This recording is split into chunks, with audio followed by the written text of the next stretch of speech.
Galera, como vocês estão? Eu espero que bem. Para quem não me conhece, eu sou professora Liz, de língua portuguesa. De vez em quando eu apareço aqui, dando um help aí na correção dos simulados. E hoje, mais uma vez, eu estou vindo aqui para ajudar e dar mais uma vez esse help na correção do simulado, dessa vez, da SpaSexy. A nossa primeira questão, ela exige que a gente saiba um pouquinho sobre derivação, ok? Então, vamos lá. A palavra resgate é formada por derivação A, prefixal, B, sufixal, C, regressiva, D, parassindética, E, imprópria. Então, a gente precisa pensar na palavra resgate como a palavra cantar, né? Como assim cantar, Liz? A palavra resgate, ela vem de resgatar. A palavra canto, ela vem de cantar. E quando eu pego a palavra cantar e transformo ela em canto, eu faço uma derivação regressiva. Por que eu faço uma derivação regressiva? Porque a palavra cantar, a terminação dela é AR.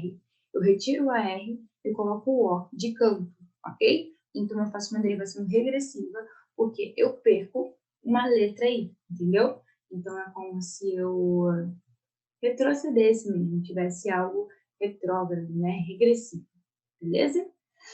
E resgate, nesse caso, funciona da mesma forma porque ele vem de resgatar, né? Então, eu retiro o AR e boto o E. Fica resgate. A gente retira o resgatar e bota resgate, ok?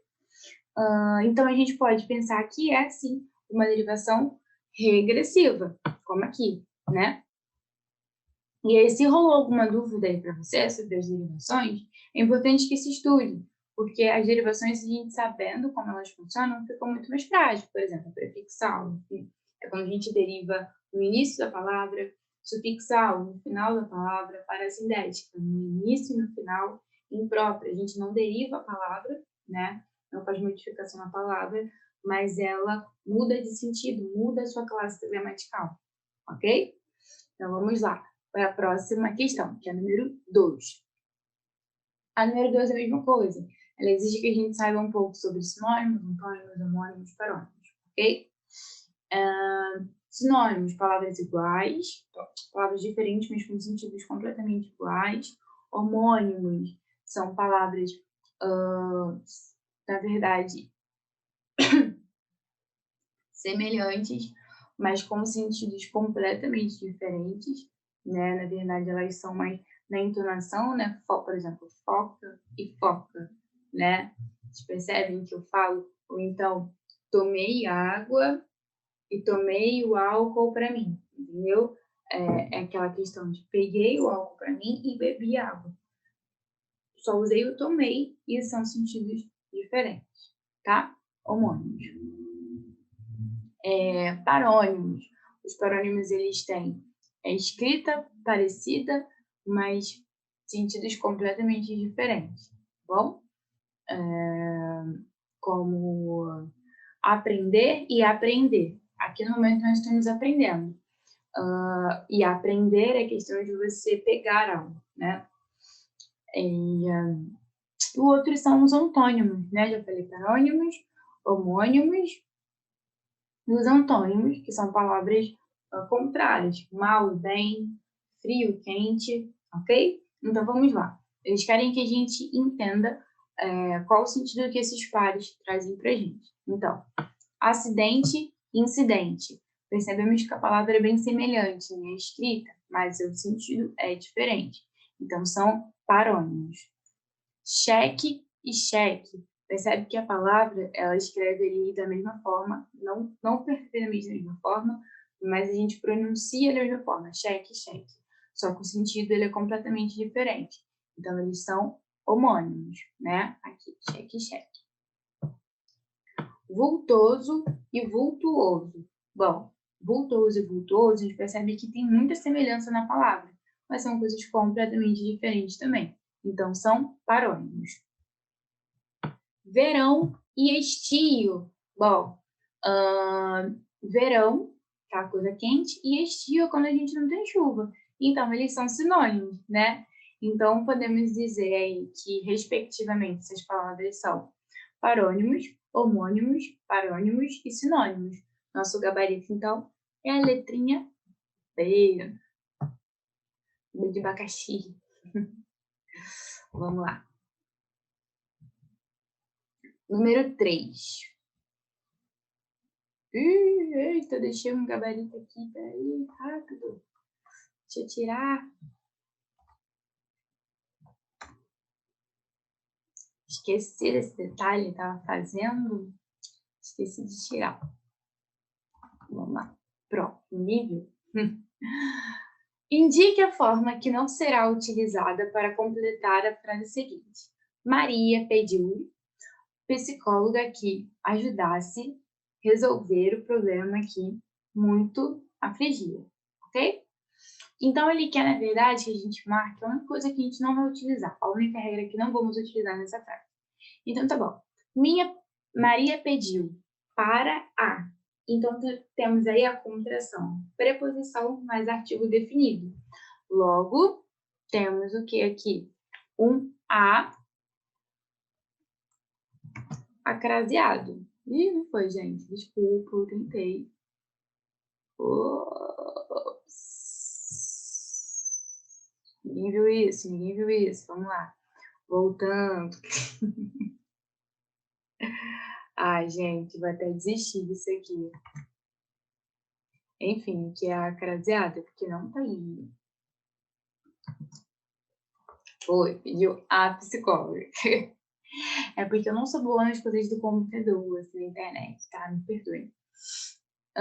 Enfim, Maria pediu a psicóloga porque é artigo mais artigo definido mais preposição. Então, a gente vai botar a crase aí, né? Então, já podemos até descartar aqui a letra C, que é a contração da preposição, mais o artigo feminino. A gente acabou de usar isso, tá bom? Pediu a psicóloga que a ajudasse, né? A ajudasse como pronome pessoal feminino, né? Então, a gente vai usar aqui o ajudasse.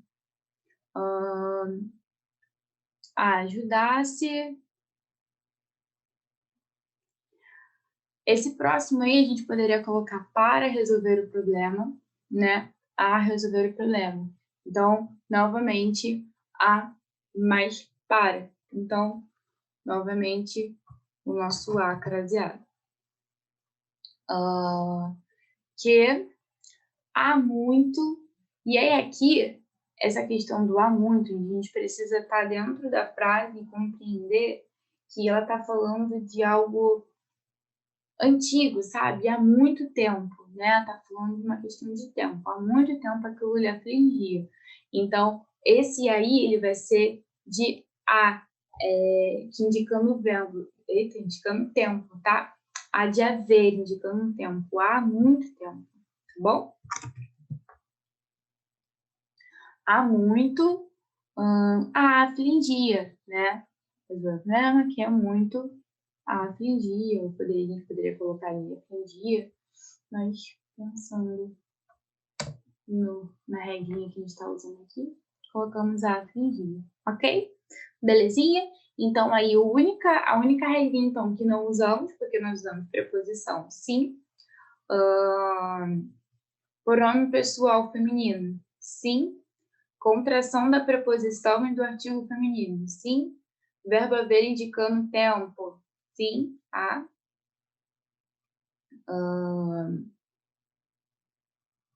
Artigo feminino, não, né? Só não usamos o artigo feminino. Aqui eu até coloquei o acraseado, aqui é sem. É mesmo que para resolver. Pronto. Perfeito. Vamos para o número 4 agora.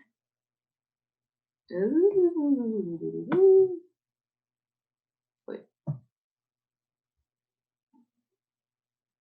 No seguinte grupo de orações destacadas, é bom que você venha, chegados que fomos entrando na escola, não esqueças que é falível. Temos orações subordinadas respectivamente. A gente pode ver que na primeira oração, a gente tem logo no início, né, a gente nota isso na primeira oração, que temos uma oração subjetiva, né? Por que ela é subjetiva? Porque ela está exercendo função de sujeito aí, ok? Porque é bom o quê? Que você venha, né? Que você venha. Então, a gente vê que o você aí está exercendo função de sujeito, tá bom? Então, sempre que ali no caso, a oração subordinada estiver exercendo a função de sujeito da oração principal, né, ela será uma subjetiva, tá bom? Então, a primeira aí é subjetiva. Indo para a próxima. Chegados que fomos, entramos na escola. Ele está falando aqui que eles entraram na escola, né? Entramos na escola. Chegados que fomos, ou seja, a gente vê aí que está dando uma condição para o verbo de tempo, né? Chegados que fomos, entramos na escola, ok? No caso aí, exercendo uma função adverbial temporal, beleza? A número 3 agora. Não esqueças que é falível. A gente percebe nitidamente que o que é falível, ele está exercendo função de quê? De objeto direto. Por quê? Não esqueças de quê? Que é falível, ok? Então, a segunda aí é objetiva direta. Então, temos orações subordinadas subjetivas, adverbial temporal e objetiva direta, ok? Deixa eu marcar aqui.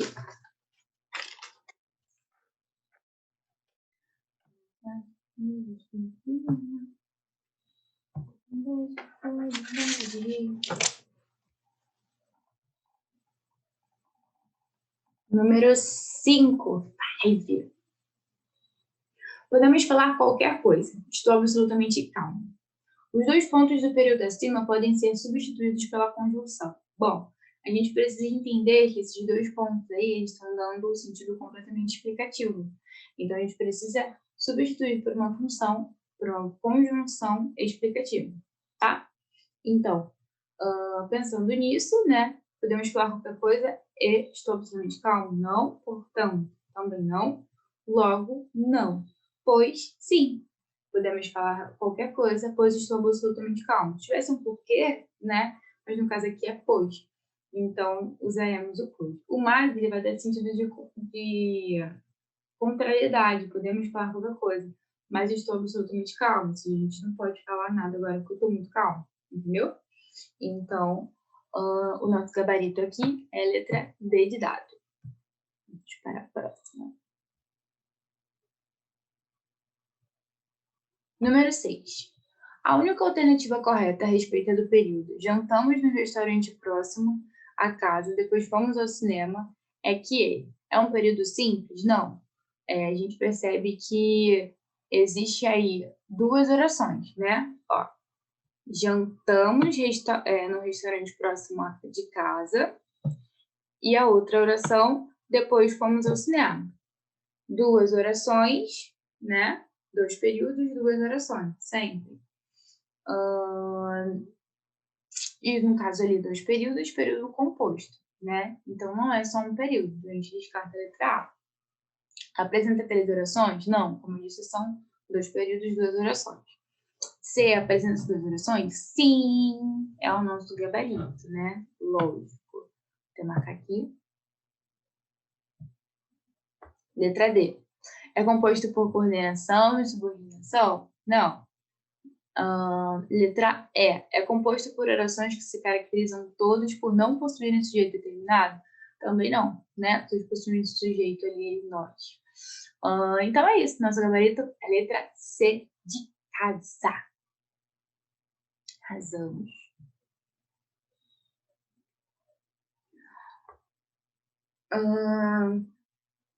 Número 7.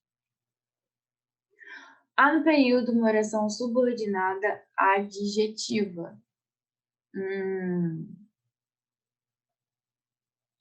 Ele falou que compraria a casa, não fale alto, que ela pode ouvir. Vamos embora, o dia está amanhecendo. Em time que ganha não se mexe. Parece que a prova não está difícil. Bom, A nossa oração subordinada adjetiva nessa questão, ela é a letra D. Por que ela é a letra D? A gente precisa pensar que é uma oração subordinada adjetiva, né? Nós percebemos que é uma oração subordinada todo tempo quando a gente fala em time que ganha não se mexe, né? Tem que estar acontecendo alguma coisa ali com aquele time. Então, né, ele está sendo subordinado. E adjetiva por quê? Que ganha, o time que ganha, né? Não se mexe. Então, gabarito do número 7, letra D, ditado. Menos 1. Número 8 agora, gente. Tá acabando. Assinale a opção em que se comete o erro quanto à concordância verbal. Meu pai, o protetor, viu mais mundo novo. A esquadrilha sobrevoou a cidade e ralaram tudo. Tu e nossos primos estareis a salvo desse perigo. Fazem anos, amanhã, os irmãos gêmeos. Pretende-se reformular as leis deste país. A gente precisa, nessa questão, pensar nessa questão da concordância verbal mesmo. Então, o que está errado aí é a letra E, tá bom? A gente prosseguir. Por que a letra E? Porque ali o pretendem, ele poderia estar sozinho. Pretendem reformular as leis do país. A partir do momento em que foi inserida ali a partícula C, ele ficou incoerente, né? Quer ver uma coisa? Se você colocar o C no início, como fica incoerente? Se pretendem reformular as leis do país, né? Então, não faz o menor sentido o C estar ali. Talvez vocês possam estar ficando em dúvida da questão acima. Fazem anos amanhã os irmãos. Esse fazem, ele, na verdade, ele traz uma questão de você tentar evidenciar algo, sabe? Tipo, eles fazem anos amanhã, né? E também não é questão de eu faço 30 anos amanhã, entendeu? Nós fazemos, não é questão de fazer, mas ela está se remetendo não a anos, mas aos gêmeos, entendeu? Fazem anos amanhã os gêmeos, irmãos que fazem, não são os anos que fazem, entendeu? Eles conseguiram entender, compreender. É que já tá meio tarde, eu tô gravando pra vocês, mas tá meio tarde, os negócios aqui já estão divertidamente tão loucos.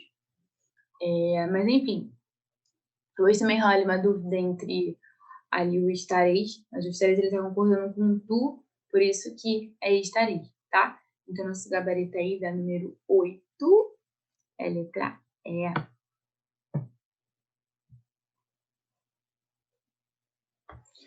A número 9.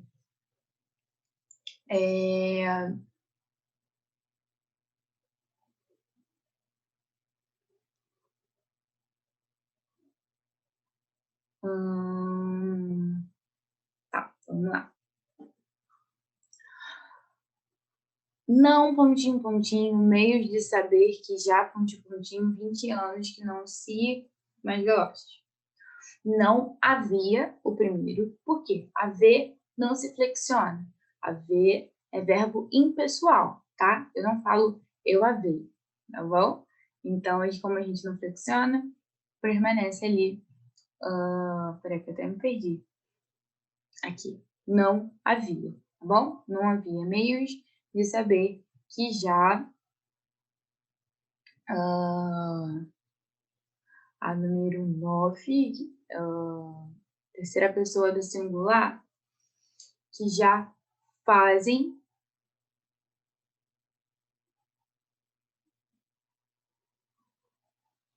Não, ele faz.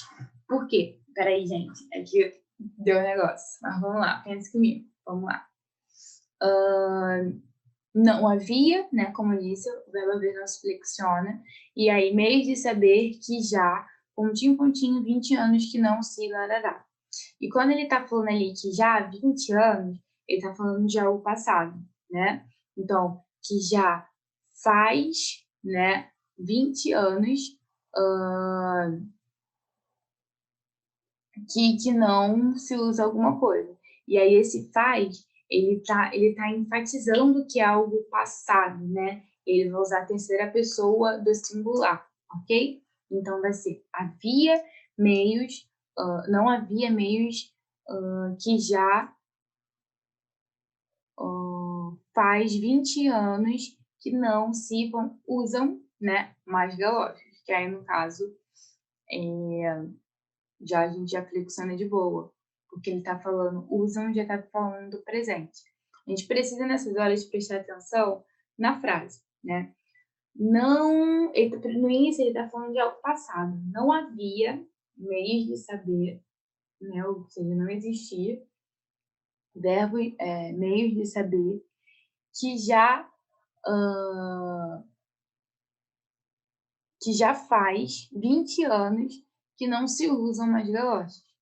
Entende? Então, não havia meios, não havia, valeu. Não havia meios deles saberem que já faz 20 anos que não se usam mais galochas, ok? Então, todas as vezes que vocês verem o verbo faz, vocês precisam olhar para a oração. Ali, no caso, por isso que eu dei aquele tilt ali, para aquele...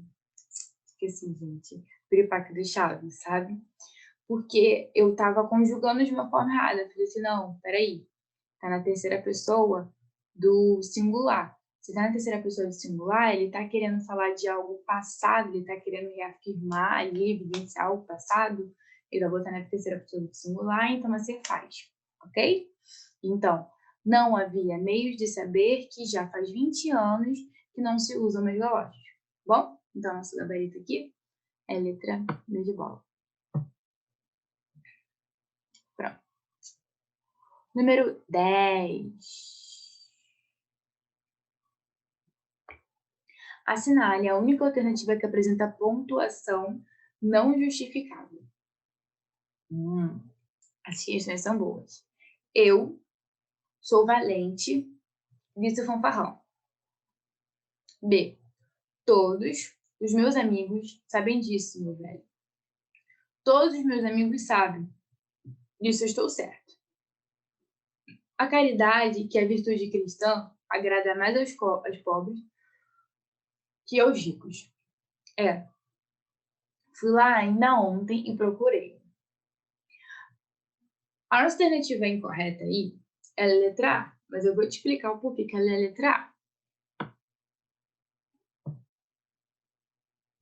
Ela não está sendo justificada. Porque é como se ele tivesse ali pontuando elementos, sabe? Eu sou valente, disse o fanfarrão. E é uma frase. Então, ficaria melhor se ele tivesse colocado eu sou valente, vírgula, disse o fanfarrão. Entendeu? Porque é uma fala. Mas eu sou valente, disse o fanfarrão. Parece que é tudo uma fala só, sabe? Não parece que é uma fala do fanfarrão. Entende? Então, fica incoerente. E aí a letra B. Todos os meus amigos sabem disso, meu velho. Tem bastante vírgula na letra B, mas está tudo justificado, porque todos os meus amigos, né, ele está explicando ali quem são esses todos, sabem disso, meu velho. Meu velho aí, um vocativo, ok? E aí, é muito legal essas questões quando a vírgula está correta, que às vezes você tira uma frasezinha ali, uma palavrinha, e possui o mesmo sentido. Por exemplo, a letra B, né? Todos os meus amigos sabem disso, meu velho. Se eu retirasse os meus amigos, né, deixasse só todos, todos sabem disso, meu velho. Ainda assim teria sentido, entendeu? Mas os meus amigos ali, ele tá dando o quê? ênfase, tá explicando quem são esses todos, tá bom? Aí a letra C. Todos os meus amigos sabem. Disso estou certo. Eu acho que eu fiz uma besteira aqui. Mas a gente já leu, então não importa. A letra... já entendi o que eu fiz aqui. Peraí, é só corrigir, gente. Letra B. Senão ficou agoniada que eu não corrigi. Vamos lá. A letra C agora. Todos os meus amigos sabem disso. Disso estou certo, né? Todos os meus amigos sabem disso. E ali uma explicação disso eu estou certo, né? Todos eles sabem disso. São períodos diferentes também.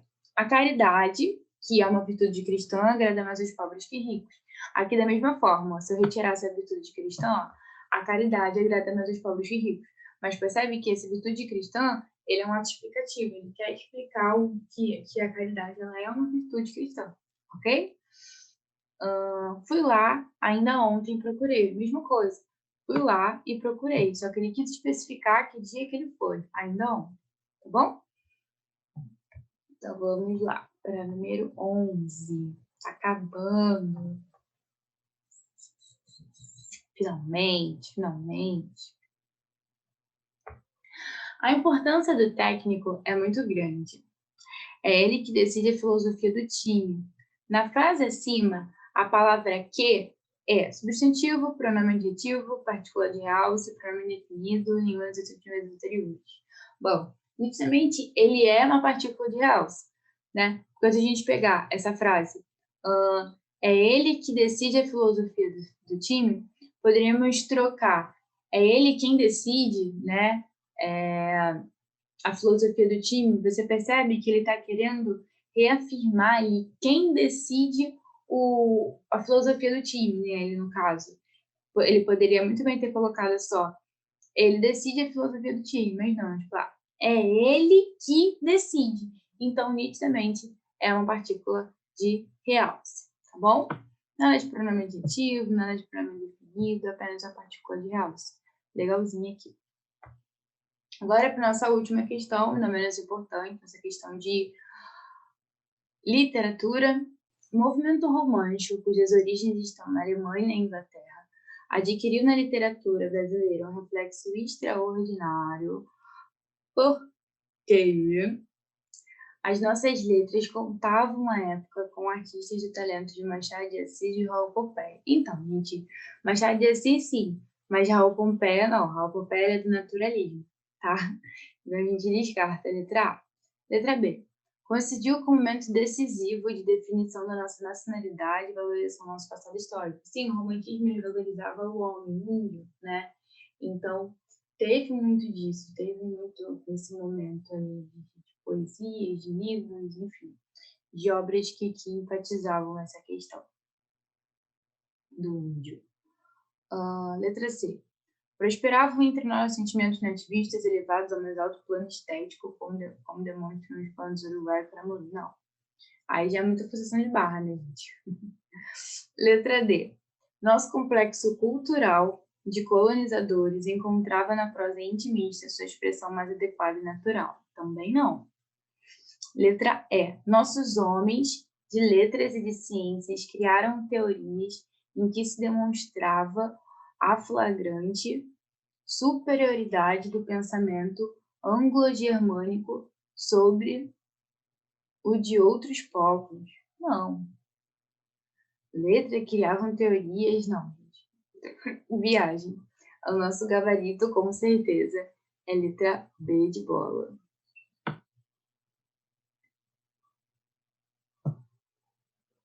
E por hoje é só, pessoal. Boa tarde, bom dia, boa noite, futuros oficiais do Exército Brasileiro. Aqui quem fala é o professor Cado Lima, de Geografia, e venho nesse projeto do Interação Concursos. Você está aí nessa correria, ansioso, né, atento para, né, a realização da sua prova e do seu sonho, né, indo para Campinas, indo para Resende, sendo um oficial do Exército Brasileiro.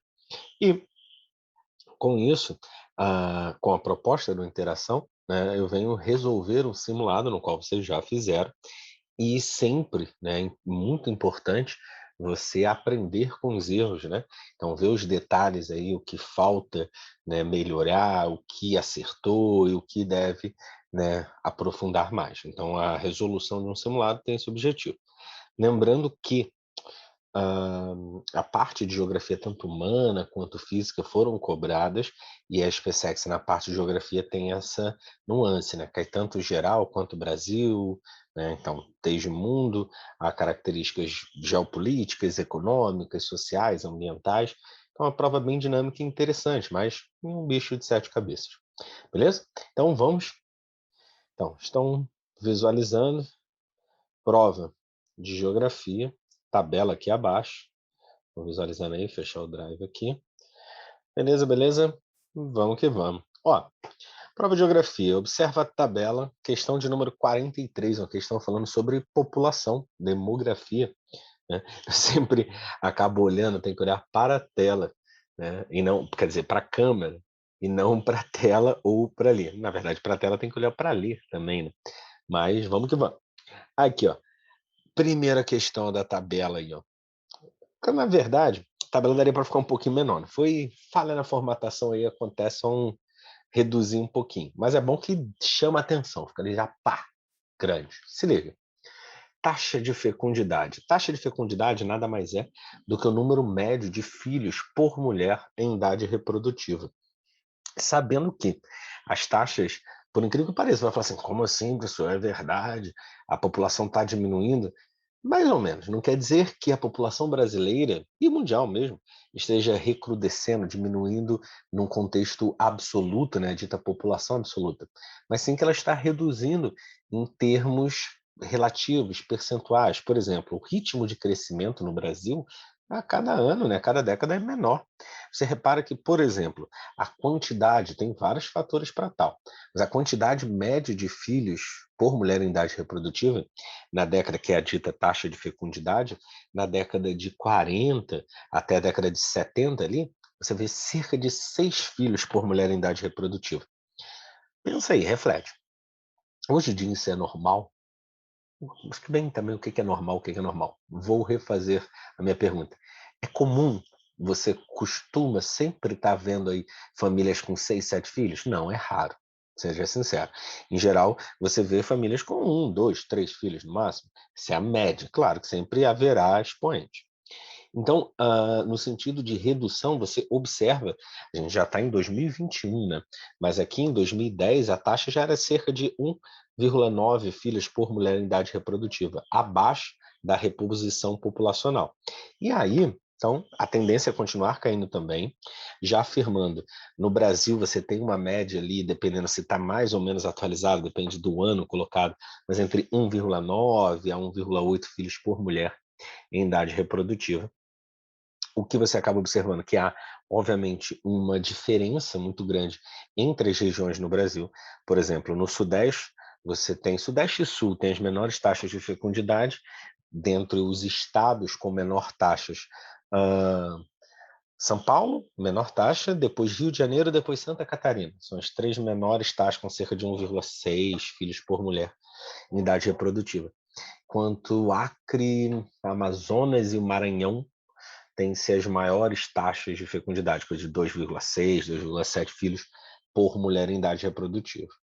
Aí, sabendo de todo esse contexto, essa pergunta parece fácil, mas tem uns detalhezinhos, tá? Ela já foi utilizada na prova, acho que em 2000, não vou lembrar o ano exato, não vou arriscar, acho que 2011, 14, enfim. Mas o importante é o seguinte, a partir dessa tabela, já demonstra na tabela que é uma redução da taxa de fecundidade, beleza? É uma característica. E o que acompanha isso? Aí as opções, né, as afirmativas entre 1, 2, 3, né, 4, 5, vai, né, te dando o norte, né, as nuances para você estar correto ou não. Só que aqui que está a pergunta, que é o pulo do gato, ó, o detalhe.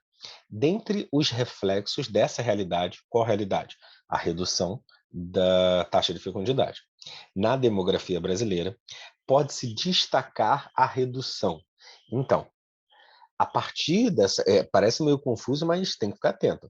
A partir da redução da taxa de fecundidade, o que você, aí cada uma das opções, o que você repara que vai continuar reduzindo. Algumas coisas podem não reduzir, outras sim, e aí você tem que ver a afirmativa uma a uma. Vamos ver na primeira.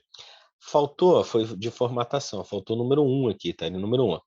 Redução, essa frase aqui, ó, da população brasileira em termos absolutos a partir de 2010.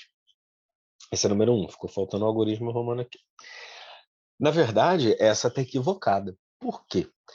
Você vai ter uma redução do ritmo de crescimento, mas você, ao falar redução dos termos, né, da população em termos absolutos, afirma-se que a população está reduzindo num quantitativo total. E isso não é verdade. A população brasileira, mesmo reduzindo o ritmo de crescimento, em termos absolutos, continua lá. Quando eu falo em termos absolutos, há de exemplo. Você vê no censo 2000, 2010, populações entre 190 e 193 milhões de habitantes.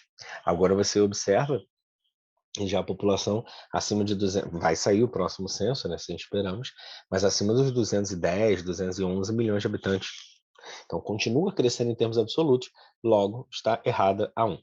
Vamos ver a 2.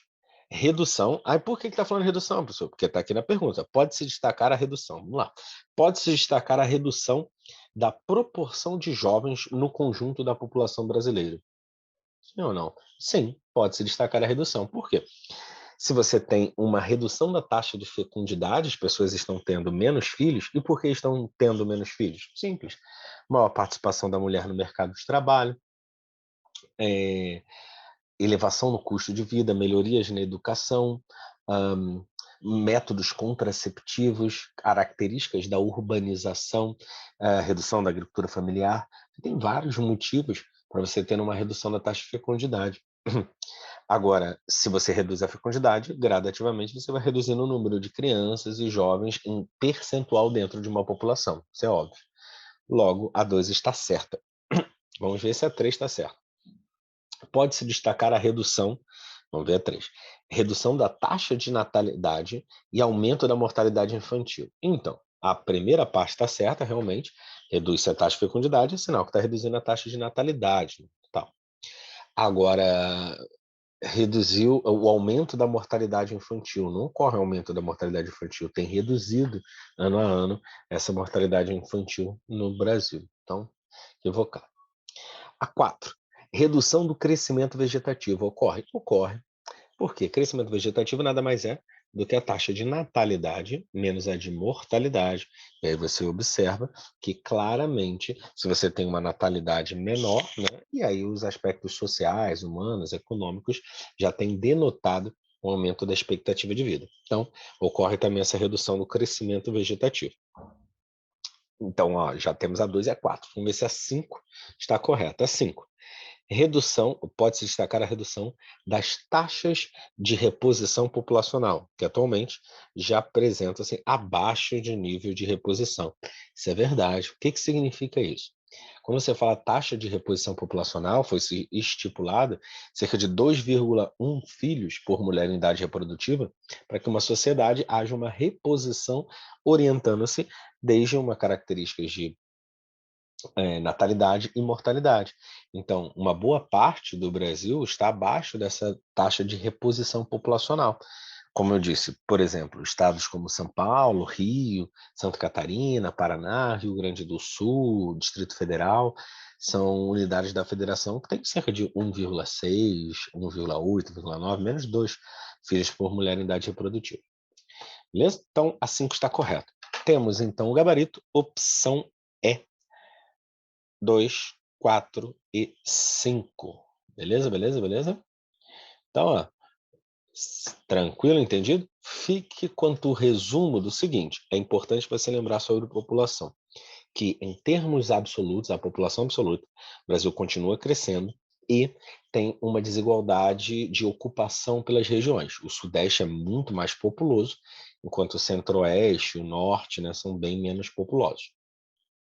A nível de crescimento populacional, também há uma distinção segundo características socioeconômicas também das áreas, no qual as áreas mais ricas, com maior desenvolvimento em vários quesitos, tem-se uma taxa de fecundidade, a tendência, né, menor, enquanto áreas mais pobres, com maiores aspectos problemáticos sociais, taxas maiores. Beleza? Então, ciente disso, vamos seguir as questões, seguindo aqui, seguindo aqui. Vamos lá. Questão 44.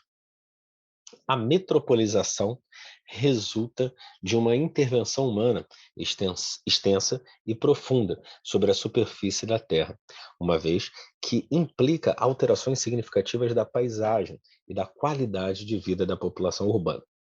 Entre os impactos ambientais causados pela intervenção humana no ambiente urbano, pode-se destacar. Então, lembra o seguinte, está falando de metropolização.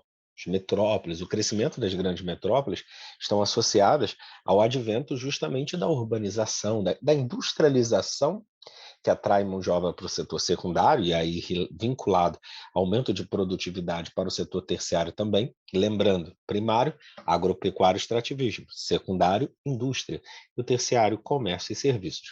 Com isso, você vai observando um crescimento e, a partir disso, um inchaço, uma saturação nos ambientes urbanos e gerando problemáticas sociais e ambientais, por muitas vezes problemáticas de deslocamento, interesses, a centralização e especulação imobiliária, e aí vai concentrando em determinadas metrópoles, até ter suas metrópoles expandidas, de exemplo, megalópolis em crescimento.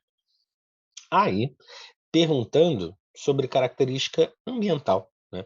Então, vem a lógica de impactos ambientais vinculados a essa metropolização, a urbanização desenfreada em muitas áreas. Vamos lá. Afirmativa 1, vamos ver se está certo. A formação das ilhas de calor na periferia das grandes cidades. Primeiro já está errado, peraí. A formação de ilhas de calor, que basicamente é a concentração de aspectos que geram uma sensação térmica maior. Que exemplo desses aspectos? Impermeabilização do solo, cimento, manta asfáltica, prédios altos, né? Então, a verticalização das construções, a poluição atmosférica, a falta de vegetação, entre outros. São vários aspectos que acabam concentrando, né, a temperaturas mais elevadas nesses grandes centros, e não nas áreas mais periféricas ou áreas urbanas. Então, já está errado aí no começo, na afirmativa 1, mas vou seguir aqui só para finalizar. Associada à escassez de áreas revestidas de vegetação, como consequente aumento do poder refletor da luz solar que incide no solo urbano. Isso é uma característica do meio para o final aqui, né, da vírgula primeira. Tá certa se ele tivesse colocado nos centros e não nas áreas periféricas das grandes cidades. Então, a 1 está errado. Vamos ver a 2. A maior ocorrência de chuvas torrenciais nas metrópoles em relação às áreas urbanas, rurais e adjacentes, devido à grande quantidade de material particulado em suspensão, favorecendo a condensação da água na atmosfera. Verdadeiro. Então, com certeza, todo ano a gente escuta nos noticiários o período de temporais, de chuvas torrenciais, naquelas, principalmente nos grandes centros urbanos, se observa a consequência de problemas econômicos, sociais, vinculados a construções muitas vezes irregulares em costas, em margens de rios, e vinculado justamente também, né, com grande quantidade de poluição, fatores, e aí a física entra mais até do que a geografia, fatores que propiciam que o ciclo hidrológico, no momento de evaporação, condensação e precipitação, sejam acelerados nessas áreas. E também o próprio fenômeno de ilhas de calor, né, acabam concentrando e tendo temperaturas elevadas e um índice de evaporação bem maior. Então, a 2 está correto. A 3. A grande poluição do ar e a consequente intensificação de problemas respiratórios, agravados pelo fenômeno climático da inversão térmica, que ocorre, em geral, no inverno. Então, essa daí, verdadeiro ou falso? Quando você pega características da inversão térmica, eu até separei uma imagem aqui, né? Aqui, ó. Estão vendo a imagem? Sobre a inversão térmica. O nome mesmo em si, desculpa, tá tendo uma obra aqui, então o clichê da obra, mas é real, tá tendo barulho de batida de balde ali, de rejunte. Então, não está atrapalhando muito. Quando você observa aqui, ó, a inversão térmica, inversão, trocou, né? Térmica, temperatura.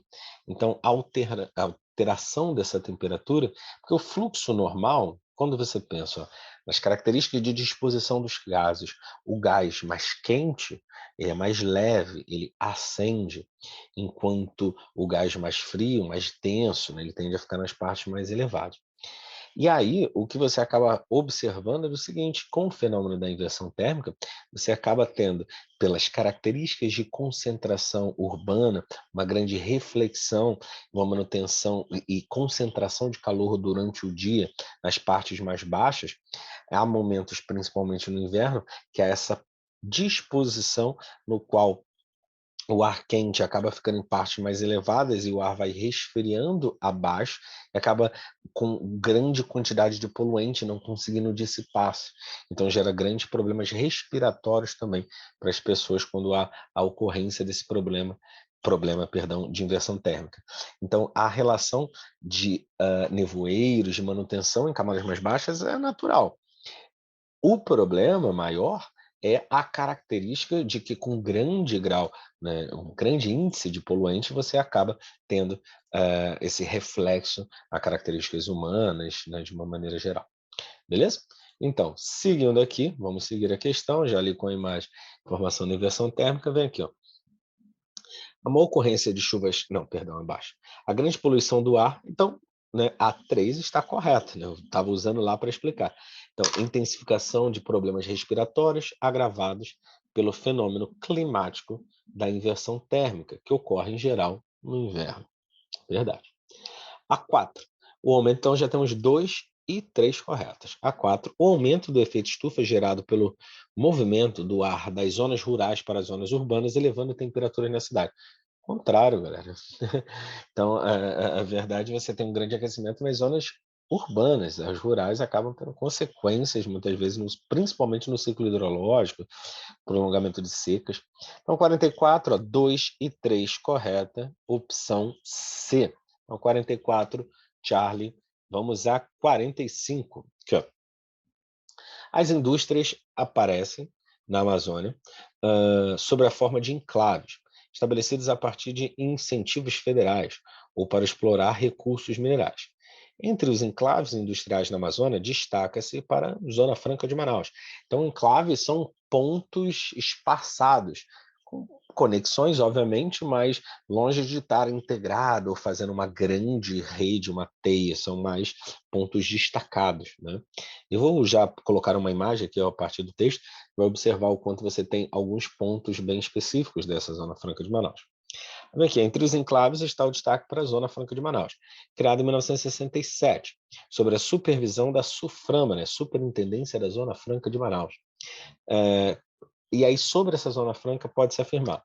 Já um detalhe, ela não é estabelecida tão somente em Manaus. Você tem uma ideia, desde 57, na verdade, com o JK, e aí ele criou o decreto, se não me engano, acho que de número 288, se não me engano.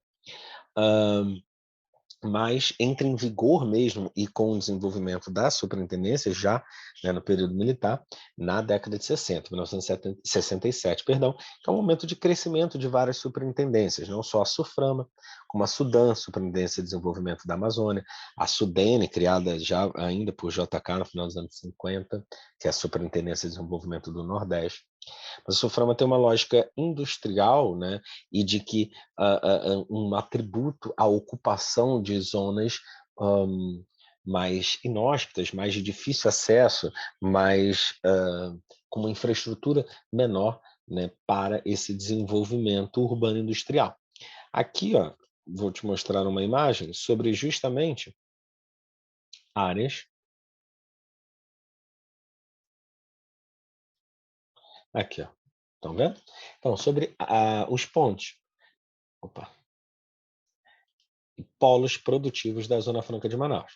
Então, além né, de Manaus, né, a sede, a base da Suframo Desenvolvimento, áreas de livre comércio, pois uma zona franca, basicamente, e uma das opções para falar sobre isso, é uma característica associada a não deixa de ser blocos econômicos, né, mas atrativos, a características econômicas de produção. A de exemplo,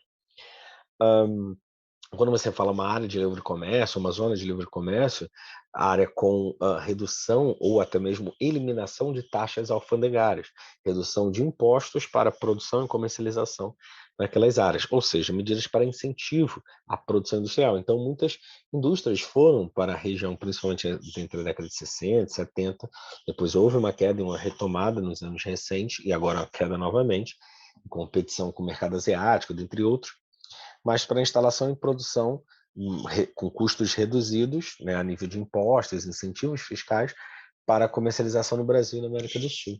Então você vê áreas além de Manaus, né, de produção em Macapá, Santana, em Tabatinga, em Guajará-Mirim, Cruzeiro do Sul, de Paraná, a própria área né, de Porto Velho. Então, beleza? Há uma dinâmica de produção mais diversificada, principalmente produtos voltados, né, a uma indústria para, mesmo sendo indústrias transnacionais, né, mas produzindo no Brasil, voltada ao mercado nacional, beleza? Então, exemplo de Honda, de Microsoft ainda atualmente, de LG, de Samsung, de várias empresas, Sony, para tal, beleza?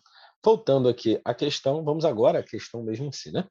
1, 2, 3, 4, 5, aquele típica questão da SpaceX, cada uma questão, né, tem vários detalhes. Aí vamos ver na número 1, vamos ver se ela está certa.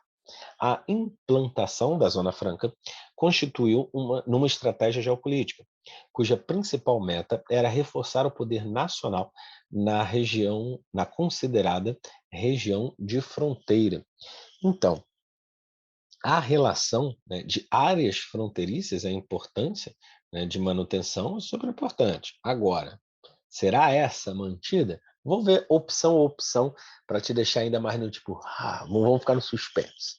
A 2 tem ali um quê certo, tem um detalhezinho possa estar errado, mas o estabelecimento, que se fala até posteriormente do projeto Calha Norte, de ocupação e manutenção das áreas fronteiriças, desde a lógica geopolítica de ocupação da área, é vital para que haja um desenvolvimento econômico. Ou será que só pensa no desenvolvimento econômico e não também a ocupação e soberania e colonização, digamos, dessas áreas? Vamos ver a 2. Os capitais dominantes são transnacionais. Sim, eu disse isso até no texto. E praticamente não se utilizam matérias-primas. Utilizam matérias-primas ou insumos regionais na produção industrial nessa área. E aí? Então, você tem realmente áreas em produção, empresas japonesas, norte-americanas, europeias, e muitas vezes tem só um processo de montagem por uma lógica pós-fordista já de produção. Possível. 1 e 2 aí já estão meio, né? Vamos ver se 3, 4, deixando suspense, tem algum sentido. A 3. A balança comercial da Zona Franca de Manaus é positiva no intercâmbio com o mercado externo.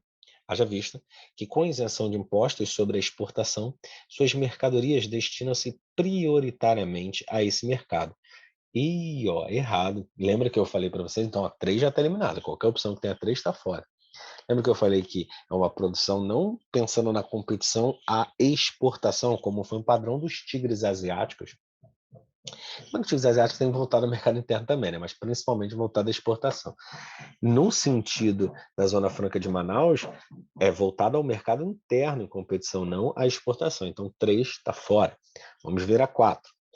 Na década de 90, a política de abertura da economia nacional, com a redução de tarifas de importação, foi muito positiva para a Zona Franca de Manaus, pois ampliou as vendas para o mercado interno. Na verdade, não, isso dificultou, ferrou, na verdade, vez, porque nesse sentido, com redução de taxas, novos acordos, e essa redução das taxas alfandegárias em distâncias maiores acabam numa competição sendo pior para o Brasil, né? Não, para o sentido econômico, é óbvio, né, a relação de custos operacionais menores, mas no critério nacional, isenção fiscal, reduções mesmo, acaba sendo mais problemáticos. Logo, A, 1 e 2 estão corretas tão somente, tinha deixado as suas mesas ali, gabarito A, beleza? Vamos a 46. A água é um recurso natural indispensável, isso é verdade, e tem sido objeto de disputa entre diferentes povos. Atualmente, cresceu a importância em face do considerável aumento da demanda. Em relação aos recursos hídricos do Brasil, leia atentamente as afirmativas abaixo. Sobre recursos hídricos de uma maneira geral do Brasil. O Brasil é o país, né, que tem maior capacidade hídrica, né, maior quantidade de reservas naturais, seja subterrânea, como o aquífero Guarani, que será citado aí na questão, o aquífero Alter do Chão, Urucuia Areado, tem vários, Solimões, Açu, muitos, quando eu falo um aquífero, um conjunto de águas subterrâneas. E, obviamente, a bacia amazônica, que é a maior de todas, a do Paraná, com grande potencial hidroenergético, a do São Francisco, muito importante para o sertão. Então, tem muito o que falar dos recursos hídricos. Sobre as opções mesmo, vamos lá, 46. A número 1, encontram-se bem distribuídos pelo território, porém não são bem utilizados. Aí nem tanto. não é tão bem distribuída assim, não. Se você for pensar, algumas áreas, não só urbanas, né, litorâneas, quanto áreas também do semiárido nordestino, tem rios intermitentes, sazonais, bacias secundárias ali entre Maranhão, Ceará, Paraíba, Piauí, que acabam tendo sérias problemáticas de seca durante o ano, enquanto outros têm grandes cheias, né, durante boa parte do ano, partes amazônicas. Então, a 1 está errado. A 2. O aquífero Guarani, maior reservatório de águas subterrâneas do mundo, está integralmente situado em território brasileiro, o que facilita a gestão dessa reserva. Então, está totalmente situado no território brasileiro? Será que sim? Será que não? Vou te mostrar uma imagem aqui, ó, que mostra que não. Tá? O aquífero Guarani, ele está, maior parte no Brasil, cerca de 60% no território brasileiro, né, em 8 estados do Brasil, em partes, né, de todos do sul, todos do centro-oeste, excluindo Brasília, né, Distrito Federal, e 2 do sudeste, Minas Gerais e São Paulo. Mas, além disso, está em mais 3 países. Países aqui do Mercosul, basicamente ele é o Guarani do Mercosul. Uruguai, Argentina e Paraguai. Super importante para utilização na agricultura, né, é o que mais é utilizado, para ser bem sincero. Há também a relação de uso industrial e urbano, né, e a de contaminação vinculado principalmente a problemáticas à agricultura, né, e utilização de agrotóxicos, enfim, a superutilização da água. Então, a 1 e 2 estão errados. Na verdade, já temos meio que o gabarito, né, mas vamos matar ali. A 3. A grande quantidade de água doce existente no Brasil deve ser um clima que assegura chuvas abundantes e regulares em quase todo o território. Olha, é verdade. Regime de alimentação pluvial e ainda, assim, com permanentes algumas florestas, né, você tem regimes e nível de circulação que permanece, que consegue, né, ter essa abundância de água, coisa rara em muitos outros países. A 4. Então a 3 está certa. Duas das maiores bacias hidrográficas do país, a do Rio Tocantins e a do Rio São Francisco, que por sinal, né, são as duas maiores integralmente brasileiras, a Tocantins-Araguai, começando ali entre Serra Dourada, em Goiás e no norte do Mato Grosso, e o de São Francisco começando em Minas, terminando entre Sergipe e Alagoas, né, sua foz no oceano. Então, a 46, 3 e 4 corretas. Gabarito C, Charlie. Beleza? Vamos seguindo aqui, ó. 47, a penúltima questão. Vamos lá. Falando sobre biomas aqui, ó. Lendo o texto. Os cientistas já sabem que, na pior das hipóteses, a temperatura da América do Sul subirá entre 2 e 6 graus Celsius. Limitar as emissões de gases reduz o problema para 1 a 4 graus Celsius. A maior complicação é calcular como esse calor vai interferir no regime de chuvas no Brasil. Cada programa de computador dá um resultado diferente do outro, mas tirando uma média entre as previsões, os cientistas conseguem ter uma ideia razoável de como ficarão o clima e os ecossistemas por aqui. A tendência é que uma vegetação substitua a outra, na verdade, com um processo de desertificação muitas vezes, né? Problemático. Considerando as repercussões do aquecimento global sobre a dinâmica climática brasileira e sobre os domínios vegetais brasileiros, analise as afirmativas que se seguem. Então, ó, sobre os domínios vegetais brasileiros, sobre os nossos biomas, eu vou até colocar uma imagem para vocês aqui dos nossos queridos biomas, só para vocês relembrarem, né? Observa aqui o bioma amazônico, né, da Amazônia, o maior de todos, né, do Brasil, e é o maior em biodiversidade do planeta. O Cerrado, segundo maior bioma brasileiro, de grande importância. A similaridade de ser como se fosse a savana, né, africana, ele tem sérios problemas com queimadas, com desmatamento, como a Amazônia tem também, né, vinculados à expansão agrícola. No caso do Cerrado, principalmente expansão agrícola e pecuária, agricultura. A Caatinga, que passa muitas vezes por problemática de desertificação, a Mata Atlântica, que é o bioma mais, né, desmatado, domínio de mares, de morros, né, ao longo da nossa história, seja por características econômicas, históricas, de uma maneira geral. Pantanal, a planície inundável de maior biodiversidade do planeta, os pampas, planícies onduladas, né, suaves, as coxilhas, os pampas daí, né, áreas do sul e oeste gaúcho. Então, sabendo basicamente ali, então voltando aqui o texto, vamos lá. Né, falando sobre as características dinâmicas climáticas, biomas, porque cita um bioma ou outro, eu achei interessante colocar. Vamos lá ver o que está certo. A número 1, uma redução significativa das chuvas de verão nas áreas de cerrado tornaria o seu regime de chuvas semelhante ao da Caatinga. Olha, pior que sim, felizmente, a 1 está certo. Por quê? No Cerrado tem-se o clima tropical, tropical típico, né? Tropical semiúmido, com estações bem definidas. Verão quente e chuvoso, inverno mais frio e seco em comparação ao verão. Então, claramente, o regime de chuvas ocorre tão somente pela passagem da massa equatorial continental. Ocorre até uma evaporação em áreas do Pantanal, enfim, mas não há um nível de cobertura em ciclo pluviométrico para essas áreas. Então, com a redução, com problemáticas, né, de passagem de umidade tanto da Amazônia quanto do próprio Cerrado, pode colocar-se uma similaridade com chuvas escassas e regulares ao longo do ano, típico da Caatinga. Então, a 1 está certo. Vamos ver a 2. Mesmo com o aumento da temperatura nos moldes esperados, dificilmente a Caatinga assumiria feições de deserto ou semideserto, pois a Caatinga é pouco suscetível ao processo. Não, já está virando algumas áreas desérticas.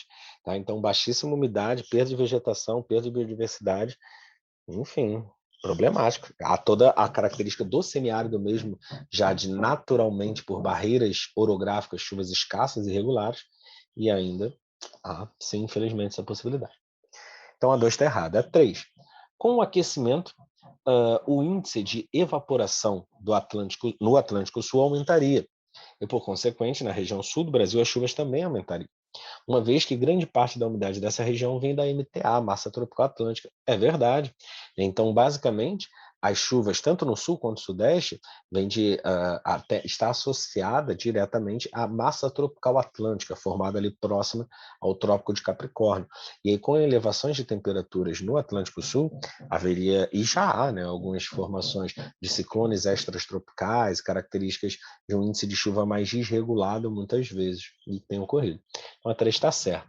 Então, com isso, temos o gabarito aqui, ó. Gabarito.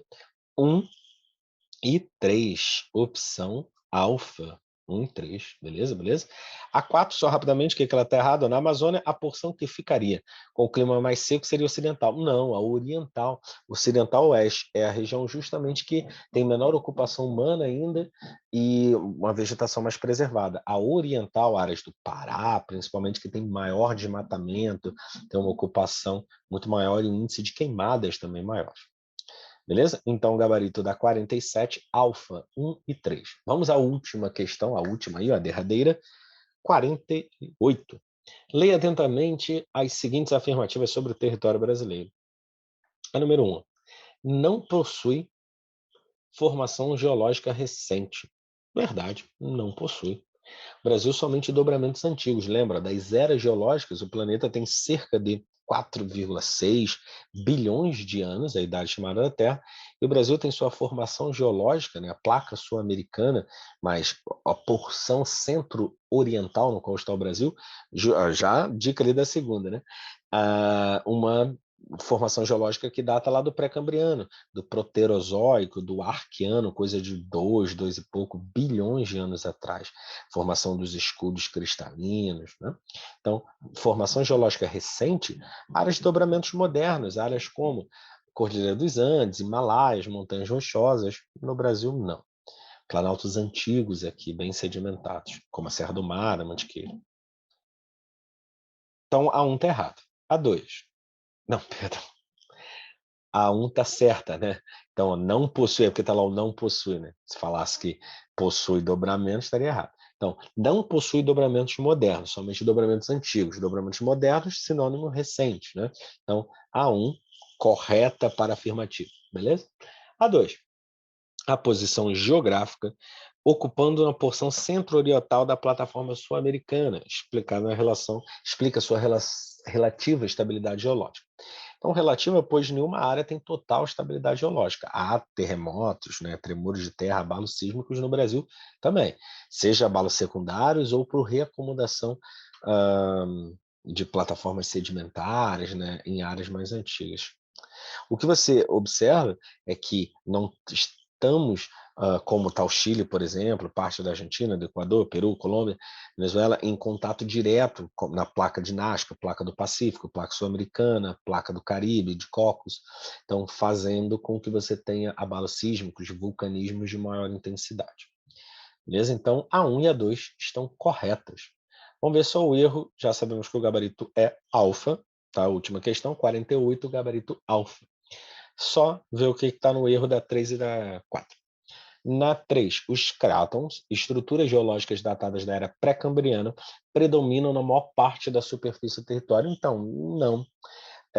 Os ditos escudos cristalinos estão em cerca de 30%, 32%, 36% do nosso território. O que predomina são as bacias sedimentares, em cerca de 60% do nosso território, tá? Porque tem uma formação geológica antiga, então um processo de sedimentação muito mais longo também, de erosão e o acúmulo de sedimentos, né? Então a 3 está errado. A 4. Em geral, as bacias e coberturas sedimentares coincidem com as planícies brasileiras, sobretudo na porção sul do território nacional. Então, não coincidem, porque você tem coberturas sedimentares em mais de 60% e as planícies só em algumas pequenas áreas, como no sul e oeste gaúcho, até uma parte de exemplo, mas ali já a estrutura arenítica basáltica, e também áreas litorâneas, algumas áreas amazônicas que aí não coincidem com o exemplo citado. Então, a 3 e a 4 estão erradas, gabarito A, beleza?